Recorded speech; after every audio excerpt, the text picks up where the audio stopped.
Ross. Here. Hamilton. Here. Taylor. Here. Robinson. Here. Baxter. Here. Harris. Here. Insulaco. Here. We have a quorum, sir.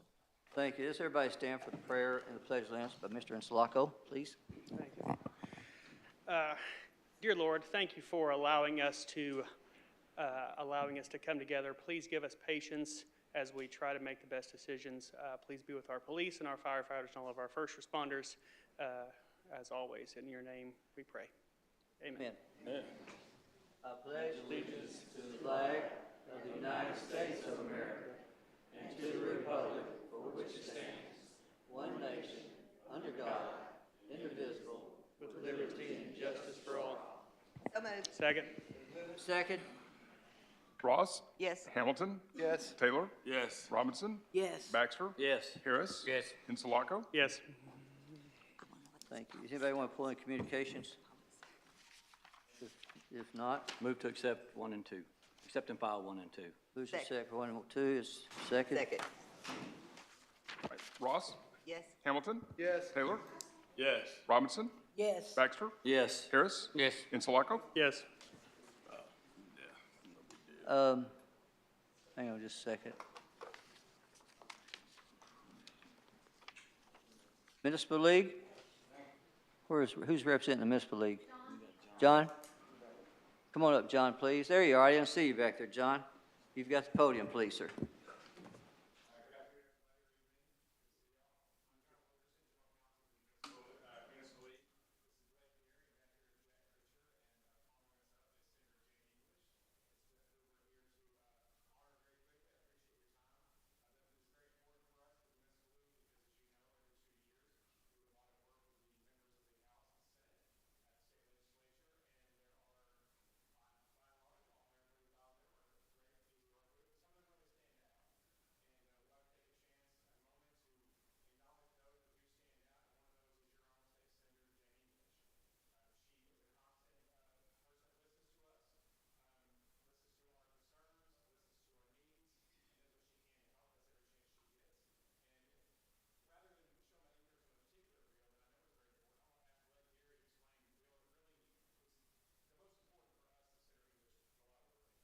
Thank you. Blake, identify yourself, please, sir, if you don't mind.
Senator?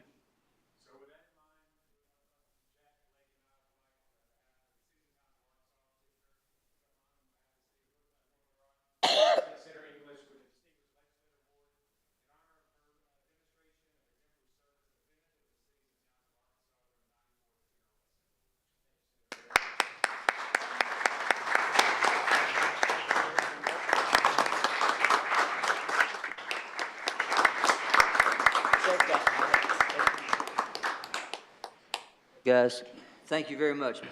Congratulations, Senator. Thank y'all for your time. Hey, guys, if y'all in the back, why don't one of y'all come back out here and check this mic for me, please? Can you hear me in the back? Can you hear? Yes. I know y'all can hear me, but could y'all hear him at the podium? Could you hear him at the podium? No, sir. We just fixed the. Okay. All right. It's working out. All right. Thank you. Appreciate it. Next, I have the representatives of 2020 Mayor of Summer Youth Employees. So, Betty, where are you? I'm so glad to see you here, Betty. I'm here. I know, babe. It's so good. Okay. So, good evening, everyone. I'm Betty Anderson. I'm the Human Resource Director with the City of North Little Rock. And what I want to do tonight is to recognize some special people that are involved in the Mayor's Summer Youth Program. This program is near and dear to our mayor. Each summer, we're allowed to hire at least 24 youths from age 16 to 24. This includes high school students, college students, and grad students to participate in the Mayor's Summer Youth Program. Students are allowed to work 352 hours a year, and this usually keeps them busy the whole entire summer. They get valuable knowledge in the workplace, and some of them decide they want to be city government employees. So we're here tonight to recognize everyone who participated in the program.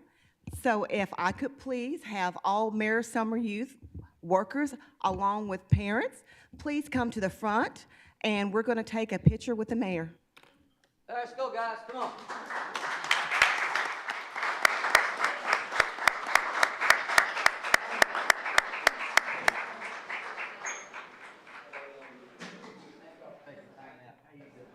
All right, let's do this, everybody. Let's kind of back up that way so we have plenty of room. I'm going to ask the council if they don't mind to stand behind us. If you are free, okay? Everybody get it in, please.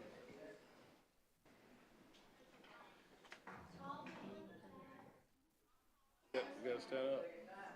Collar tap? Oh, no, collar tap gets you to the front. What? Collar tap. Debbie. Then the person Oh, they in front can't of see you, me. please I mean, tap what on the difference does shoulder.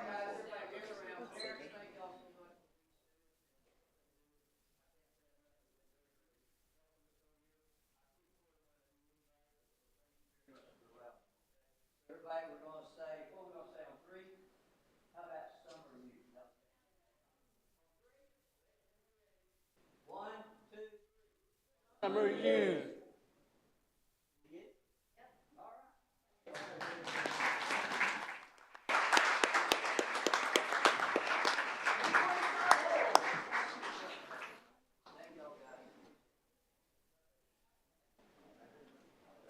Before you leave on the way out, we have some gift bags for all the Mayor's Summer Youth workers. So if you just gather right here in the corner, I'll give them to you on the way out. Thank you very much. Thank y'all. I saw Thor's mama.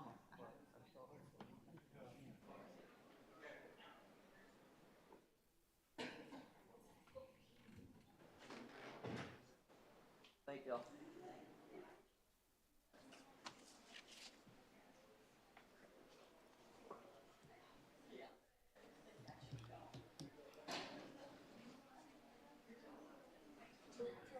Sandy? Where's Sandy? Okay, come.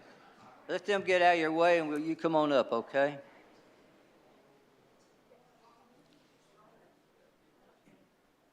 Hang on, Betty, if you can, just a sec, okay?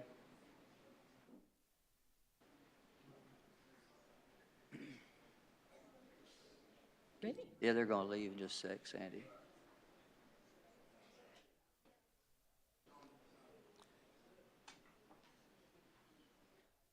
All right, Sandy, you're gonna be up now, okay? Okay. I'm Thank ready. you. Mayor Hartwick, thank you so much for allowing St. Joseph Center of Arkansas Yes. to bring our AmeriCorps team here tonight to introduce themselves. They have been here since the night of the June 25th Hurricane. storm. The hurricane. Literally, yes.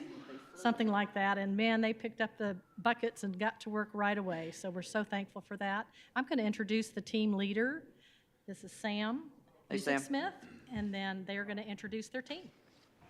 Y'all come on out here. You don't have to be in the back, please. Yeah, come on back. There you go. It's much easier that way. Sam? Yeah, I'm Sam. All I right. use they, them pronouns. I'm from upstate New York. Where? Upstate New York. Say that last name, though. Busick Smith? Say your last name again? Busick Smith. Again. Yeah. I'm sorry. That's good. No, you're not the first to do that. All right, Sam. Yeah, I'm from upstate Now we know New why York. you call you Sam. That's so Yes, easy. Yes. And I'm the team leader for Bison 7. That's our AmeriCorps and Triple C team here behind me. We're super excited to be here and be helping with St. Joseph Center's work. And I'm going to let them all introduce themselves now. Please. So step up to the mic and say hello. And your name. Hello, my name is Kaylin, and I'm from Ventura, California. Well, next, California. Hi, my name is Olivia. I use she, her pronouns, and I am from upstate New York. You know Sam? I'm serious. All right, guys. Evening, my name is Adam Schumacher, he, him pronouns, and I'm from Connecticut. Okay. Hello, my name is Dominique Smith. I use he, him pronouns, and I'm from Greenville, South Carolina. Great. And the final two are special. They're our media reps who will be giving us this lovely presentation tonight. All right. My name is Tony Galati, and I'm Tony, from pull Ohio. that up for you if you don't, that mic, the mic. Yeah, Okay. there you go. Thank Tony Galati, he, him pronouns, and I'm from Ohio. Hi, my name is Gavin Edwards. I use he, him pronouns. I am from Grand Rapids, Minnesota, if you know where that is.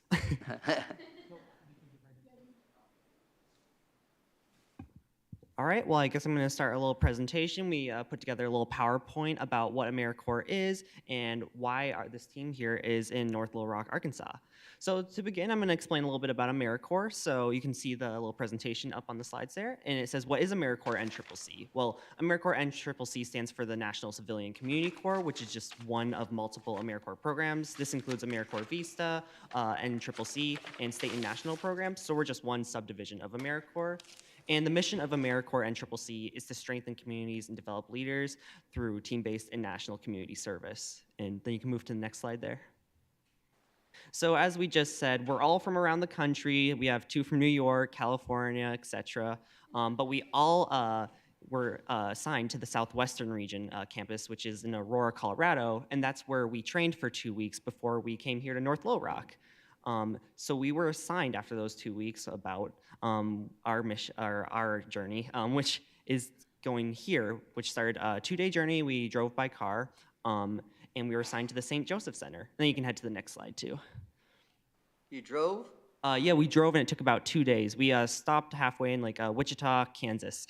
Gotcha. But then, yeah, so then our work began. As we all know, the day that we got here, there was, I believe it was a small tornado, but the storm damage was more severe than I was expecting.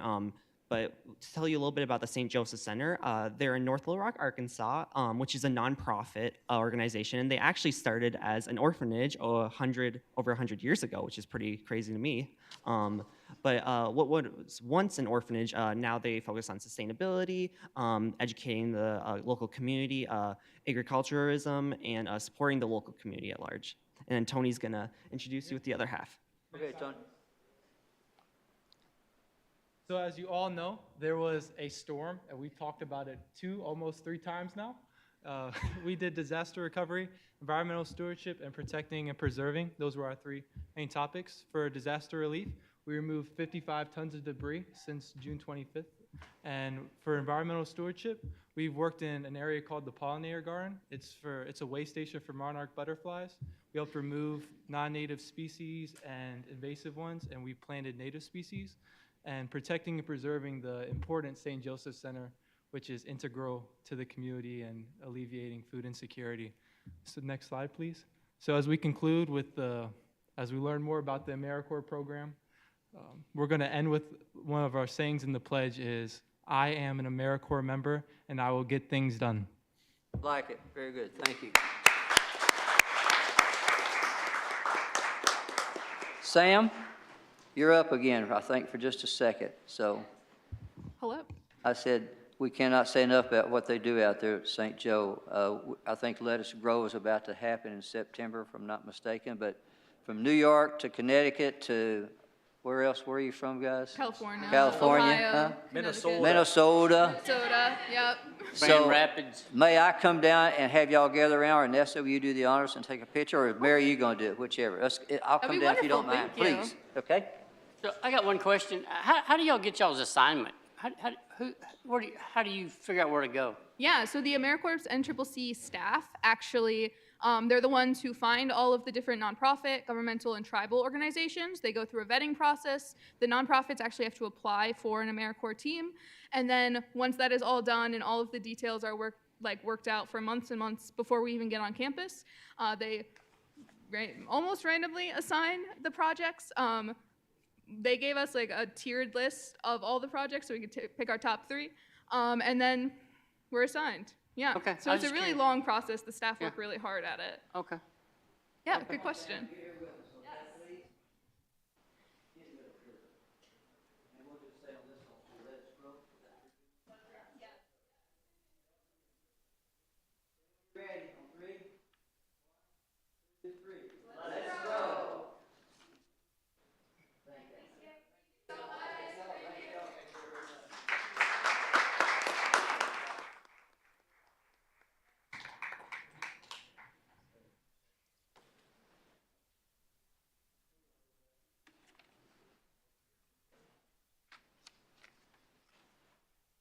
Take the honor to say, I have a lady here, she's gonna go by G. Are you in the audience tonight?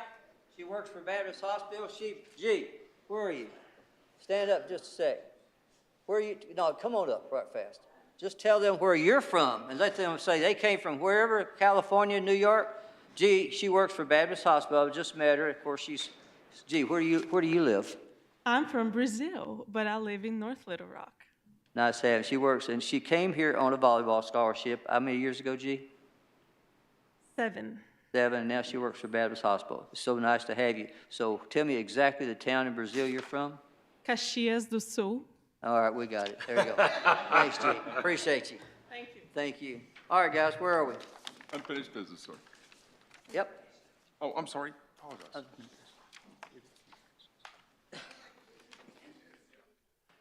Yeah, we're on unfinished business, sir. Oh, 2348, is that where we are? Yes, sir. That's Mr. Taylor. Oh, Wait a 2348. minute, you, Mr. Taylor? Call it. He said call it. Call it. All right, sir.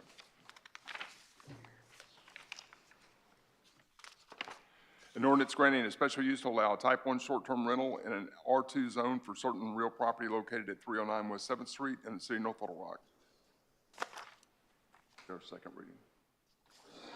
That was the final reading. You need a motion to adopt. Okay. This is the final reading. It's a motion to adopt. So are we adopting it as it was presented last time? So move. Second. There's a motion second.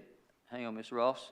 You know, I just want to make sure, this was a duplex, and that was where it was getting confusing. The owner lived on one side, and the other was going to be short-term rental. So planning and legal, and Right, and we're going with the special use process apparently on this, because it does have the owner on one side and there are separate units, whereas if it was fully owner occupied in one unit, it wouldn't have to go through the special use process.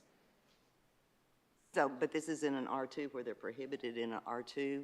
So I guess that's what I'm trying to determine. From now on, if anybody comes in an R2, are they going to be allowed to apply for a special Okay. use? Do you know, this? I know that I had talked to Sean and Donna, and See, it got confusing in the duplex. right. That's what was confusing. See, because, with going ahead with the special use, honestly, if I looked like I was a little taken aback, it's because it was my understanding that between legal and the city clerk and planning, we had done, and so I'm gonna backtrack a little bit because I was surprised when this was called up. It was my understanding that everybody had agreed after looking at this, it is platted as one lot. It's one lot on the assessor's website. He does live there, and that we weren't going forward with the special use. And then, so this came honestly as a little bit of a surprise to me. So I thought maybe somebody might have overruled what my opinion was when Diane nodded to me that we were going forward with the special use, because that was not my understanding. So Mayor Hartwick and I went to his house and visited with him, and after talking with him, realized that him going forward with the special use was going to be the best thing. Because the other side is eventually going to be possibly a long-term rental in the future. And Yeah, not right away. Right, and Right. I was not informed of that. If I had been, I probably would have looked at it a little closer, because I thought that we had determined a path forward on this last week when the applicant went and got his homestead exemption, because it is in an R2, and we don't allow new short-term rentals in R2.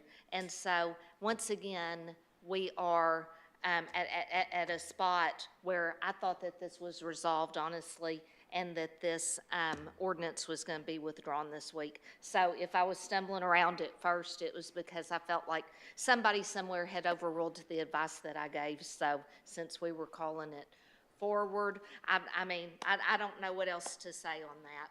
Ms. Ross? The only thing, and, you know, I'm still saying it's owner occupied, but, you know, that's beside the point. But if we do this one, a special use in an R2 where they are not allowed in an R1 or R2, we're opening that up for everybody in the city in an R2.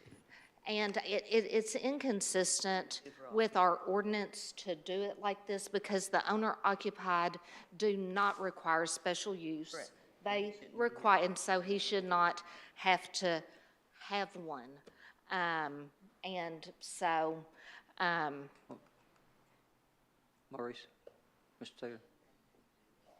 Yes. What do you want to do? You'll keep on going with it, see how it Yes. turns out? okay. Okay, hang on. That's what Mr. Taylor's saying. Let's go ahead and call it for a vote. It's my understanding it was third final reading, is that correct? Now, let's go and explain it to him. If this thing fails, what happens after this, okay? Make sure he knows it. You know, I'm going to tell you, since my legal advice has been overruled on this, I guess that he won't be able to have a short-term rental there because it won't be considered to be owner-occupied, because if it was owner-occupied, he wouldn't need a special use. Like I said, until, like I got up here today, I thought that this was resolved and that he was going to be able to go on with his short-term rental without the need for any further city council approval. So you guys are saying that I guess I'm confused. You're saying that it's not owner occupied? I'm saying it is. The reason why when this first came up, I said it wasn't is because clearly what I thought that we had resolved had been communicated another way. And a decision made by somebody else that it wouldn't be considered owner-occupied since it is a duplex. Ms. Bill Whitby?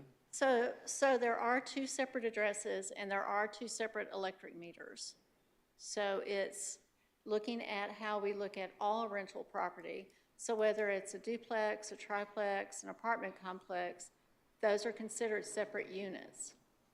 So that's the only issue we have, but after Mayor and I met with this young man, who's very nice, by the way, he does use the other side as STR. He lives in this side. That may not be the case in the next year or so. So after discussion and talking to Councilmember Taylor, he was going to proceed with the special use. It's not allowed in R2 zone. If y'all have made a determination that it's not owner-occupied, it's not permitted. It's contrary to the ordinance. Ms. Ross? Wait a minute, let me go next. Mr. Taylor, go ahead, sir, since it's yours. So it's not allowed even with the special use? No, there are no new short-term rentals in R2. The way that he was going to be able to do this would be by finding that it was actually an owner-occupied unit, and I looked at it as being a single parcel number. Ms. Whitby had clear, and the mayor, I guess, had a different interpretation of what owner-occupied is. That's, yeah. Ms. Ross? Okay, Go ahead. this is just a suggestion, and this was what I'd like to see happen. When we passed this legislation, we knew that there were going to be things that come up. We said all along that, you know, every city has, they've amended as it goes along. I would be more than happy to make an amendment to the short-term rental, it would take till next time, where a duplex, you know, as long as the owner is on one side, I have no problem with that whatsoever. But, I mean, it's but y'all's. as an Mr. R2, Taylor's- I mean, we do this, we open it up for everybody. No, I'm just Mr. Taylor's ordinance. So, Mr. Spencer, you guys recommended him do special use. Why did y'all recommend special use? The concern was the ordinance doesn't directly address a duplex. And so without it being directly addressed, telling us what to do, we have definitions in our zoning book that says, you know, there's 2 units on that property. So it's not, so we were looking at units and not the property. So if this was amended, then this would all clear this all up, Right, because what you Easily, did yeah. suggest with the special use isn't consistent with the short-term rental ordinance as it stands because of the R2 zoning. Ms. Ross? And if Ms. Ross wants to amend the short-term ordinance, the short-term rental ordinance at the next meeting and let you come back up one more time and we can call that one before his, then I think we can get you settled, and I apologize. I know, Ms. Ross. I wanted to ask you, I mean, what it would amend it to is that it's a owner occupied, which is a $50 fee and your homestead tax credit. There's none of this per room and all this with the Right. special use. And because tonight, I'm gonna have to vote against it because they're not allowed in R2. They're So not. it's up to you. I will happily amend it. I don't know if the council will pass it, but I would happily amend that duplexes. I mean, I think we have to amend the actual short-term That's what I'm saying. I will rental gladly do thing, that. and I don't think that we can do that tonight because it's That's not why on I the. asked if Oh, he I could thought, wait. yeah, I don't No, I think asked we if he can could do wait that till next tonight. time so that we can do that. And And as Mr. your legal counsel, you all, I would advise you not to, I mean, I don't get a vote, but because of the precedent that this would set by approving a short-term rental and a special use in a R2 zone, you would be setting the city up for future liability. When somebody else in a R2 wants to have a special use and we've told somebody yes, and then we're gonna say the ordinance does not allow it.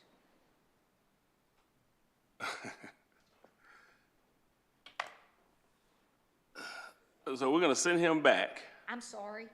But I just thought hold- that it was resolved. We're gonna send him back, amend the current legislation, then bring him back to do what we're doing right now. Pretty much. So if we, so if, No, because then. if we because pass then him, a if we, hold on. Okay. If we pass him tonight and we change the legislation in 2 weeks, what difference does it make? Well, he wouldn't be legal for the next 2 weeks. Okay, well, you won't be legal for 2 weeks, but then. There you go. Back to it, this is Mr. Taylor's ordinance, Mr. Taylor. Call it. It's Let's go. been read 3 times, let's go ahead and explain it. Now, I won't, If we're gonna amend, and if she don't amend the legislation in 2 weeks, I'll amend it. One thing, Councilmember Taylor, if this fails tonight, because Ms. Ross just said she's not going to vote for it. I don't know if she changed her mind, but if this fails tonight, he's prohibited from bringing a new application. that's for why I a wanted you year. to explain to him a while ago. That's why I was Right. making sure you knew if this fails tonight, that you can't come back for, is it a year, is my understanding? That's correct. Okay, I want you to. And I'm understand. sorry. Let him ask him, Maurice, ask him what he wants to do. So if you, I'm if not you asking hold, nothing. You can ask. Councilmember Taylor, if you hold it, would you allow him to not have to come back in 2 weeks to the next meeting to be present for it to be adopted? Say again? If you decided to hold it so that the short-term rental ordinance can be amended, would you allow him not to have to come back to that meeting? Because we already know where he stands. What do you wanna do? So I have a few questions. If I do move out of the site I currently live in, am I allowed to, if this passes as a special use case, am I allowed to still have a short-term rental on the No. other side? So I can only, if Right. this passes, I could only have it as a short-term rental while I lived in one Right. side? And that would be regardless, yeah, that's correct. You have Okay. to live there to have it as a short-term rental. If you don't live there, you can't have it as a short-term rental at all on either side because it's in R2. Okay. So if the rule is amended, what difference would that make? Then you would be able to have it as a short-term rental as long as you were living in one side of it. Okay. But you would have to continue to live in one side of it to be able to rent the other side out as a STR. Question. If you moved out, then you could use it as long-term rentals on both sides. Mr. Harris. So we're here because we has something to do with short-term rentals. But here we have a case where somebody, of course, I think we passed those about short-term rentals because we were uncertain as to parties or whatever were happening there. And so here we have a case where somebody lives next door, and you're saying that we can't pass that legally. Is that? Without amending the STR ordinance, which we can, like if, Is that because there's a blanket ban on R2? yes. Okay. Yes, it's actually an R2. We passed a blanket ban on all R2 zones. And R1. And R1. Except for ones that were grandfathered in because they were already existing. Owner occupied. Then I just, I think we should amend and he comes back later on. I don't know, that's me. I don't know. 'Cause, if I vote yes, you're telling me I vote against.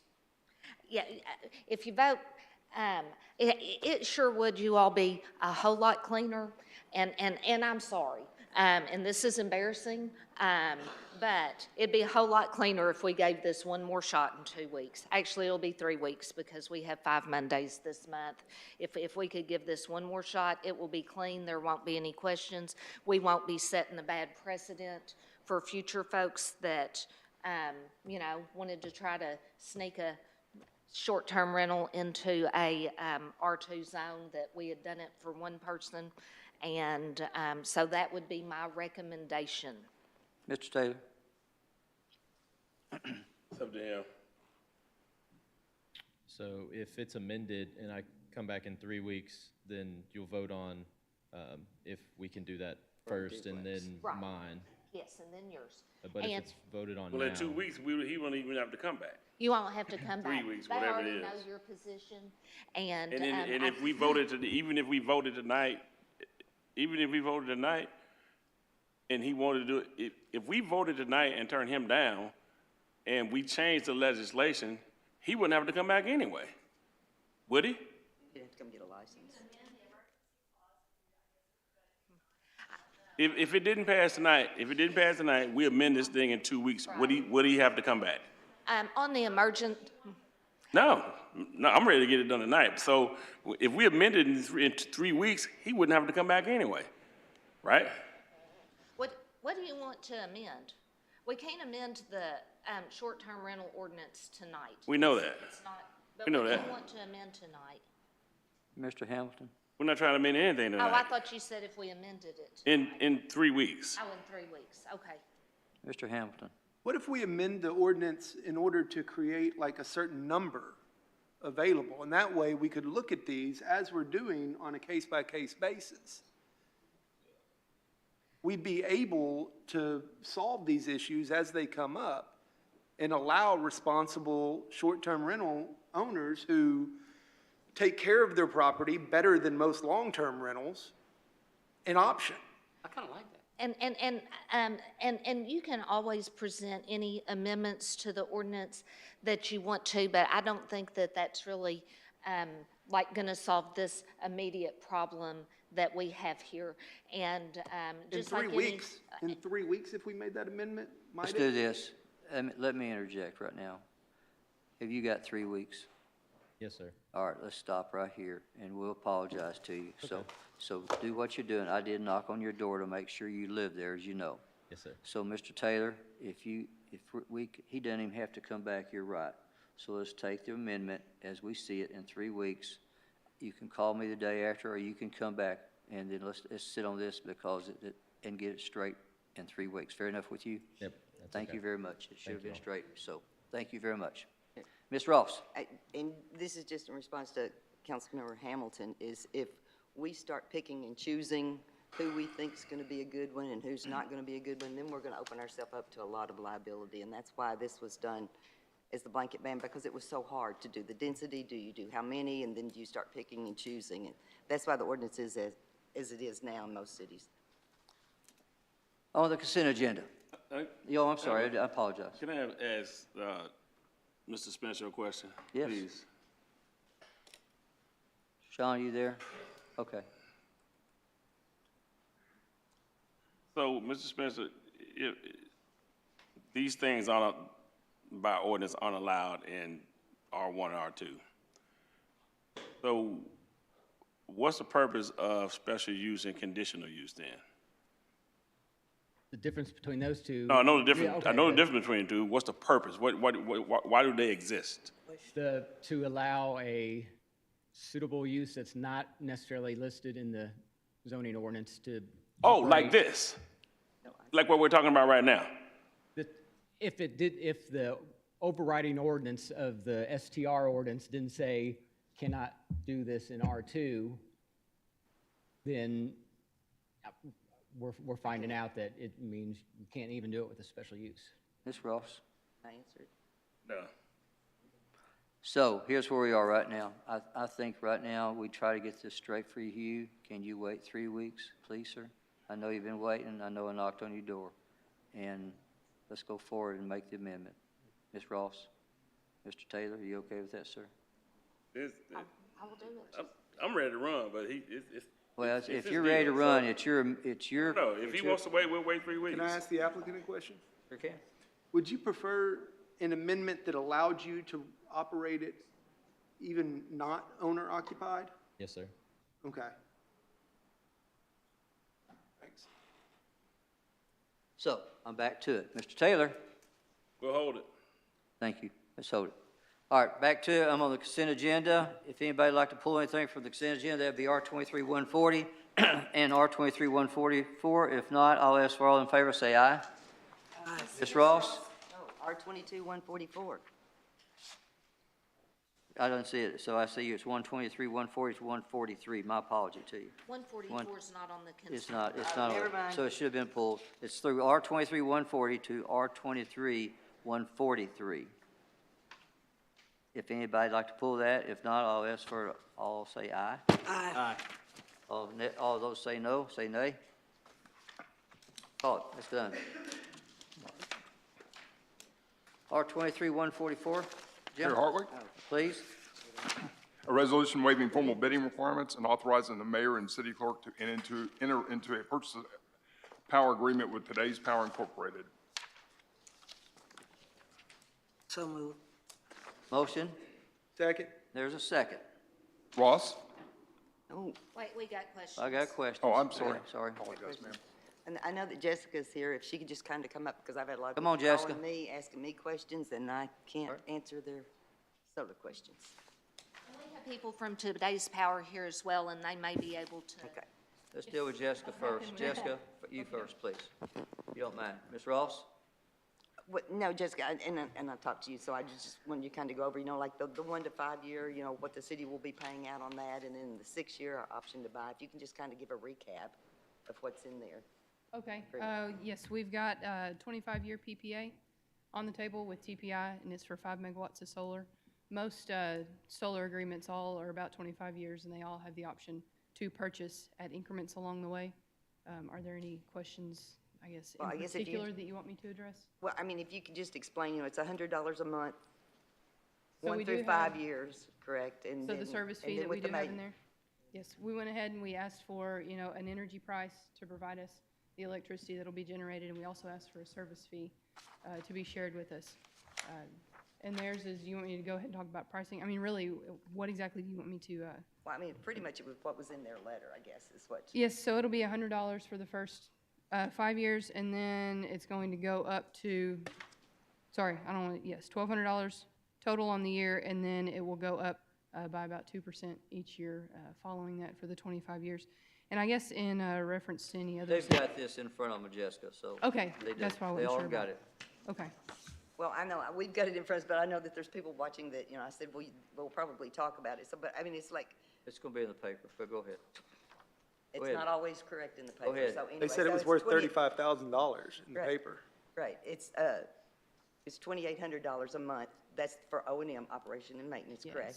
Yes. And then with the 2% escalation, correct? Yes. Okay, I'm trying to get as much out here as I can get. But then also if you can explain in year 6, what happens? We have the option to purchase the array ourselves or continue on with the PPA. Okay, is that ever a possibility, something that you would think of? Are there any cities, I know a lot of cities are doing this. Is this something that the cities would? I think that would really come down to, we would analyze that within our risk department, as year 6 is rolling around and determine if that would fit in our portfolio. As it sits right now, we're pretty happy with this being a PPA. It slid right into what we needed. Anything else you want to add that anybody might want I to don't know, know? I mean, the Today's Power guys might have, you know, a little more intricate details. Any information we could get? My analysis really came from the, you know, power, I got a lot. you know, portfolio Mr. Hamilton? side. Yes. So, Jessica, first of all, thanks. I'm glad the electric department's moving into solar. I really am. For about 7 years, I've been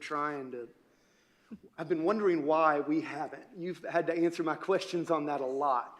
And the answer was always, it just doesn't make financial sense at this point. Is that right? Yes, yes. Why now? The price actually came, you know, right around what our avoided cost for solar is. Right. And I guess with the way the market has gone over the last couple of years, you know, post-COVID and everything, all the stars seem to align where the pricing finally fit well within our portfolio. You know, we didn't ever want to jump out and take on, you know, a 25-year, you know, risk or price point that just absolutely didn't fit and shifted our needle a lot. So the prices finally came in, you know, at a place where I guess the lines crossed. I believe you. For 7 years, I trusted you on that, and so I know, I I trust feel like you I've on it put now. RFPs out for You guys 7 are the years. 800-pound brains on this one. I am barely hanging on when it comes to talking about this stuff. So it's a 5-megawatt contract for 25 years. Approximately, what's the worth of the contract? Approximately what's the worth? I mean, how much should we end up paying? I think we're going to be paying close to about $440,000 per year. Close. From what close to that? Yes, close to that. So over 25 years, we're talking more than $10 million. Yes, and I guess I can't give you an exact number because when I look at it from avoided cost, a lot of it on our side fluctuates with the market. Sure. So we've locked in the part that we know, Mm-hmm. but there will be, you know, avoided transmission, avoided congestion type cost that, you know, I can't, Sure. you know, just spit out right here. It's a very complicated market. That's the one thing I do know. What's the usual price that we look for in, I know that I started with the hydro plant back years ago. So right now, our avoided cost this is at 3.76, is that kind of for a That's kilowatt price? Well, that's our avoided cost for a solar array. Right. So for a single axis solar array. So So our- we do, avoided costs can fluctuate based on, you know, I your know. generation type. So right now, that fits our grid that we're really looking at. Yes. That's what I understand. Yes. And we had 4 people, I guess 4 different companies come and apply for this from CO Solar, Entergy, Integrity, is that how you say it? Integrity. Scenic Hill Solar, and this one was by far, or was it close, or how was it? When it came down to the energy contract price, it was the best, but there was another that was close. And then when we included the service charge, Right. this one was definitely, you know, much closer. How many companies, excuse me one more time, Ms. Ross, how many cities in our state do you know of that has hydro, regular energy prices, and solar now, if we ever get it? I don't think that I know any that have all of those. Would be the only one, correct? Okay. Ms. Ross? No, I was just curious, okay, and I can't remember, I didn't write that down. You know, the percentage of the city's power that we, you know, between the hydro and the solar, what percentage of the, If we look at hydro and solar and then 45 our megawatts? gas, 45 is then for solar and well, when hydro? we're talking percentage, you're probably talking around 18% or so. so it'd be, Yeah. roughly, that we so would be. I think you said like hydro was 14, so this would be around 4% then? Is Well, that- we also have that waste management gas facility, if Oh. we're Yeah, talking just y'all got- clean, you know, clean yeah. energy. Nice, So okay. 18 to 20%. So we still got, what's the other one we have that they passed many years ago? I see, what am Good I, Pines? the coal fire? Coal, Plum Point. Plum Point, We that's still what I have was trying to that, get at. So yes. Plum Point, our regular hydro, and now possibly solar. That's what we have, okay. All right. Any more questions? Yes. Mr. Hamilton? Yeah, so I'm trying to think. So net metering, I'm ashamed to say I don't even know what North Little Rock Electric Department's, I know the city council passed something on it a while back. We're not subject to the PSC. Could you summarize, is it even possible to kind of summarize North Little Rock Electric's policy on net metering? Are we one-to-one, or do we do it in a different, with our customers? We do it up to a certain amount, and I guess net metering, this doesn't really fall under a net metering. No, we're a type customer agreement. on this one. Right. We're right. not, I understand, but just in terms of North Little Rock Electric, we're not subject to the PSC, but we are subject to this new law that's passed, right? the one that, So we're one-to-one up to a maximum amount of kilowatts. okay. Like if you put solar on your house, you're talking about. Yes, Yes. yes, that's what you're asking about, right? So us as a customer at this point, is net metering even apply to this in any way, shape, or form? The policy does not. No. Why not? I mean, I don't understand. That may be a question for another time. I'm good, thanks. You want to introduce yourself, please? So, I'm sorry. Go ahead.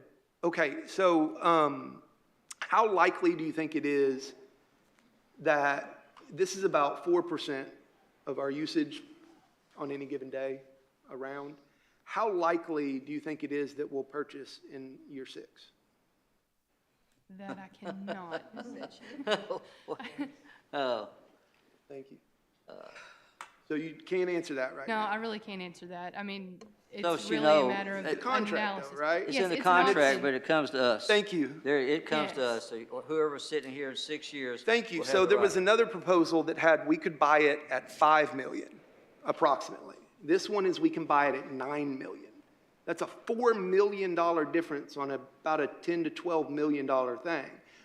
I'm perfectly okay with that and going with today's power. They're good, they're fine, I've got nothing wrong with that. But if there's a high likelihood that we're gonna wanna buy this in 5 years, why are we foregoing $4 million in savings? I would And I say just that- saw that from what y'all handed out a minute ago, or right before the meeting. Go ahead. Okay, our analysis strictly came from where the energy price falls into our current portfolio. You know, kind of like I said, we can't guarantee that in 6 years we're going to purchase this. So, you know, we didn't make an analysis That wasn't saying, weighted very much, is that? yes, I guess not as high. That makes Does perfect that make sense. sense? That makes perfect Yes, sense. it was Thank you. more about fitting into our current portfolio and then making sure we'd be able to handle that. At the point in time, you know, 6 years rolls around, we do another analysis and determine if it's, you know, worth it to purchase or if the 3766 still fits, you know, well with the other, you know, things that we have. That makes perfect sense. I appreciate your explanation. Thank you Anybody very else? much. Anything else? Okay, where were we? We had a motion and we have a second, correct? Please? Ross? Yes. Hamilton? Pass. Taylor? Yes. Robinson? Yes. Baxter? Yes. Harris? Yes. And Sulaco? Yes. R23-145, Mayor Hartwick. Thank you, please. Thank you. Appreciate you very much. Thanks, Jessica. Let's go ahead and read this and I'll call, thanks, guys. I know then I'll convene a public hearing after we read it, if you don't mind. A resolution declaring certain buildings, houses, and other structures located at 1124 North F Street in the city of North Little Rock to constitute a public nuisance and condemning said structures. And they're up here on the board right now, so I need a motion, then I'll go ahead and convene a public hearing, if you don't mind. Motion, and a second. So right there, let me hold that. I'm going to convene a public hearing on R23-145. Those wishing to speak for or against that, please come forward. Seeing none, I will adjourn this public hearing. Call it. Ross? Yes. Hamilton? Yes. Taylor? Yes. Robinson? Yes. Baxter? Yes. Harris? Yes. And Sulaco? Yes. R23-146, Mayor Hartwick. Please. And it's on the board again, people. A resolution declaring certain building, houses, and other structures located at 1502 and a half West Short 17th Street in the city of North Little Rock, Arkansas, to constitute a public nuisance and condemning said properties. I'm going to ask for a motion and a second, then I'll convene the public hearing, please. move. Second. Second, so let me go ahead and convene a public hearing. Those wishing to speak for or against this, R23-146, that's 1502 and a half West Short 17th, please come forward. Seeing none, I will adjourn this public hearing. Please call it. Ross? Yes. Hamilton?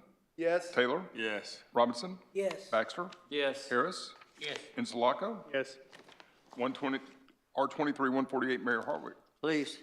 A resolution declaring. 147 it should be. Did I skip one? I'm so sorry. Okay. R23-147, a resolution declaring certain building houses and other structures located at 1807 Bend Street in the city of North Little Rock, Arkansas to constitute a public nuisance and condemning said structures. Move for adoption. Second. Motion adopted, second. With that, I'm going to ask for a public hearing. I was convening a public hearing on this. Those wishing to speak for or against this, please come forward. Seeing none, I will adjourn this public hearing. Ross? Yes. Hamilton? Yes. Taylor? Yes. Robinson? Yes. Baxter? Yes. Harris? Yes. Insulaco? Yes. R23-148, Mayor Hartley. Please. A resolution certifying the amount of cleanup liens to be filed with the Pulaski County Tax Collector against certain real property located at 3626 Gum Street in the city of North Little Rock. Move for adoption. Second. Motion adopted, second. At that time, I'm going to convene a public hearing. Those wishing to speak for or against this, please come forward. That would be you against, that's on R23-148. Seeing none, I will adjourn this public hearing. Ross? Yes. Hamilton? Yes. Taylor? Yes. Robinson? Yes. Baxter? Yes. Harris? Yes. Insulaco? Yes. R23-149, Mayor Hartwick. Please. A resolution certifying the amount of cleanup liens to be filed with the Pulaski County Tax Collector against certain real property located at 1612 Moss Street in the city of North Little Rock. Again, I'll convene a public hearing. For those wishing to speak for or against this, please come forward. Seeing none, I'll adjourn this public hearing. Call it. Need a motion? There was a motion, I thought, and a second, wasn't there? No, sir. Otherwise, I'm sorry, so I'm going to ask for a motion, second. There you go. Second. Ross? Yes. Hamilton? Yes. Taylor? Yes. Robinson? Yes. Baxter? Yes. Harris? Yes. Insulaco? Yes. O2350, Mayor Hartwick. Please, it's an ordinance, yes.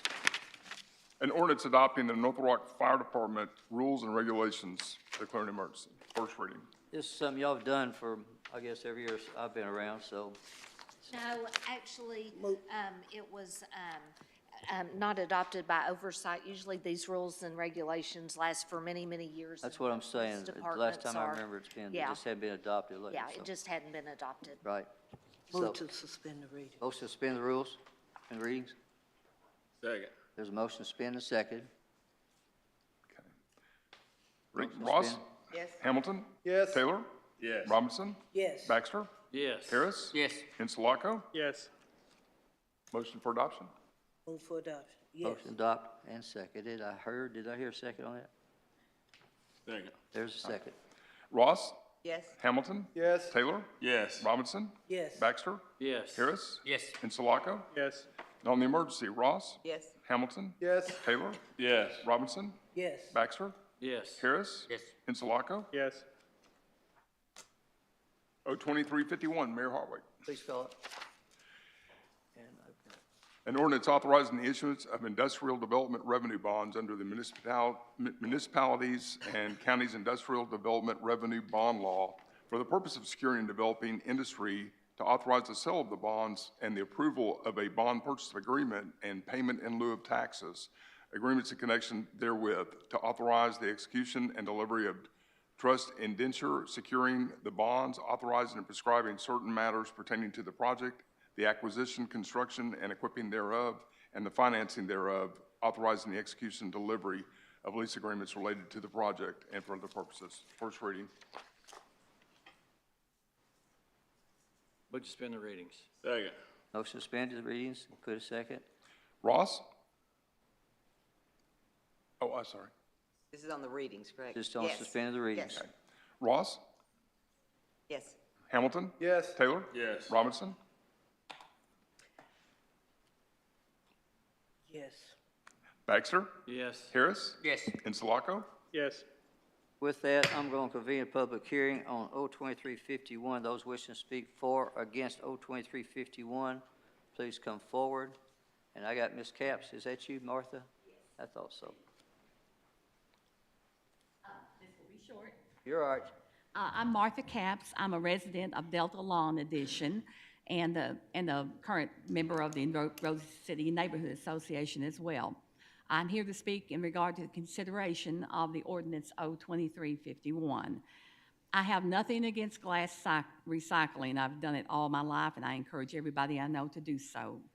With that said, I did put a packet in front of everybody for you to look at, to consider. We want to make sure when this moves forward that it does no harm to our surrounding community. That's our main consideration. We want to make sure the best decision is made. I'm not going to speak on this in detail because I know it's a complicated issue, and I just hope that you will accept the information I've given you and consider it. Martha, hang on just a sec. Robert, come on up here, please. We've had several discussions with people from the area out there. Okay. And I figured you knew that. I know, I've had some with some of them So, too. and I've got some of the questions that asked. Martha, lend the microphone to Robert just for a second. Okay. And Robert, go ahead and address some of the questions that people had in that area, if you don't mind, please. Well, we've had several. Several have been over the misunderstanding of it being rezoned. The property was currently zoned I-2. It was not rezoned. It's been that way for an extremely long time, over 20 years. Yeah.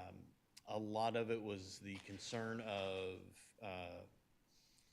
noise, the air quality, and issues of, visibly making the neighborhood not look well. Those issues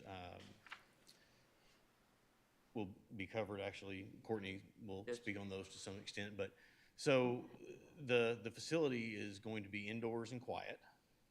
The only thing that, as it's designed now, and things are working through design, is going to be, only thing you'll see is the parking lot. Okay. There's a 100-foot setback where the trees are now. Say that again. There's a 100-foot setback. Is that what you said? Yes. Okay. To where the trees are now, so that will keep from, an ugly sight.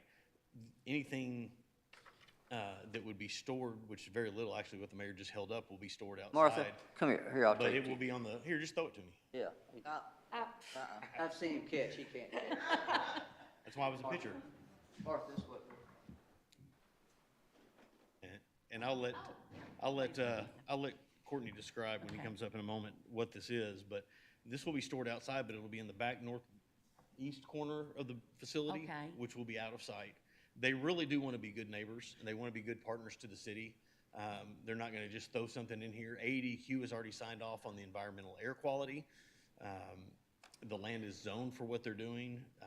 And like I said, they want to be good neighbors. They can explain it a little bit better than I am. And we are speaking at the Rose City August community 21st, meeting. August 21st, I think, Yes. Martha. It would have been nice if you'd been there that last month, because the first indication we got was when Channel 11 showed it on the news, and we were like, what? and then we started looking and realized that there was that little 17-acre that was industrial, and it's like, well, how did that happen? So Martha, that thing had been zoned industrial probably, Oh. it's forever. I've lived there for 38 years. Well, I was raised there, as you know, Yeah. so. Yeah. I even know how it became Campbell Street, if you really want to know. Right. So of course I did a little Google research and looked at a few of these, and some of them were just kind of scary looking. And I did talk to Arrow Aggregates up in Pennsylvania. I talked to Mary up there. She was very nice. She said they didn't have a problem because they were in an industrial area. And she said, you're not going to have a lot of loud noise. And she assured me on that. She said their number one thing was dust.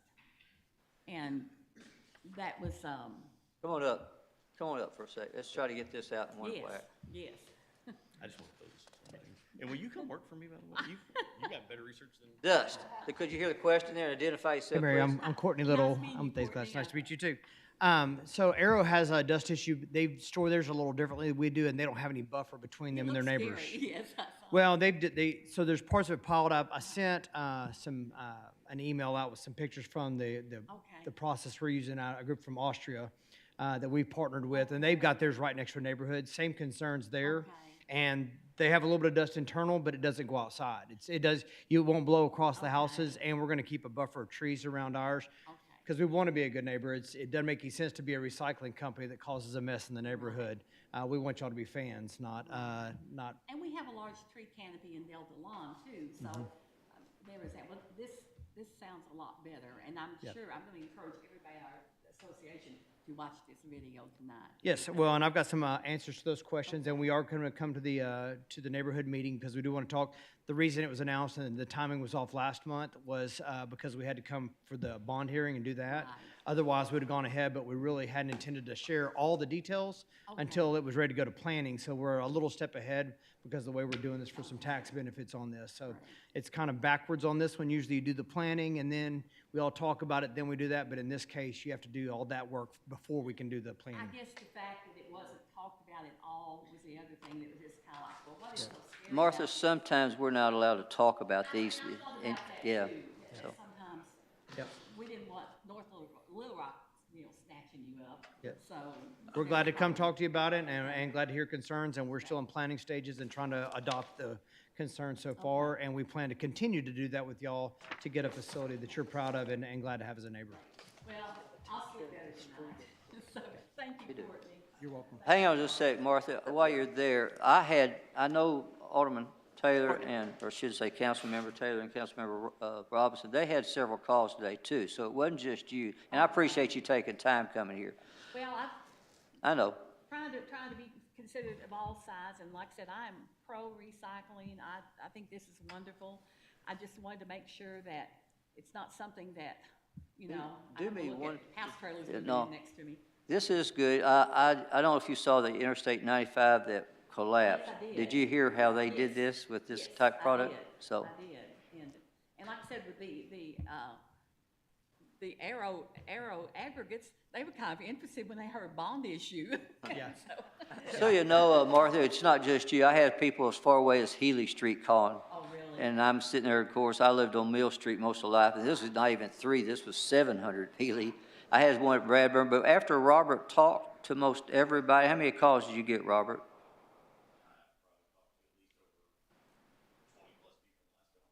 And the response after you got through with them?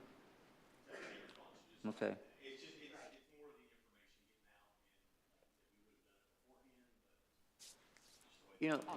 Martha, you and I go back. You remember when the Lynch plant was involved there? When the what? When the Lynch plant, we used to call the Lynch plant the Power and Light. Yes. If you remember, that almost built Rose City. I can see new people moving into our area out there with this plant. I can see, and Ms. Robinson asked me about the street improvements there. I'm sure they're going to be taking care of those street improvements. I know I drove through Campbell Street the other day. That was because of Terry Campbell's mom and daddy's named But after. now, you do know that on Campbell Road's kind of a delicate road. It falls through about every 10 or 12 years. You're telling me? Okay. Oh, okay.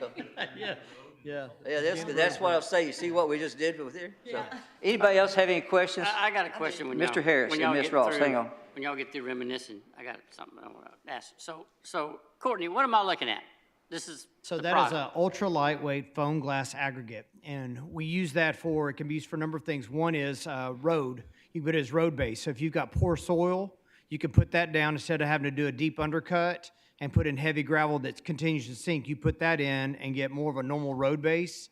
You get 7 times the volume per ton that you do regular gravel. So the transportation cost is a huge difference, and right now we're all struggling to get that out. We can do 7 times the load in the same kind of truck. And then what we've used it for already is I-30 crossing. They had some utilities going under that crossing there, and they were going to have to do a structural encasement to protect those because of the weight of the gravel, the rock, to build that road up. That went in there, and they could lay that in, compact the top layer, and the highway went right over it and saved the DOT a bunch of money. So this is a less expensive base?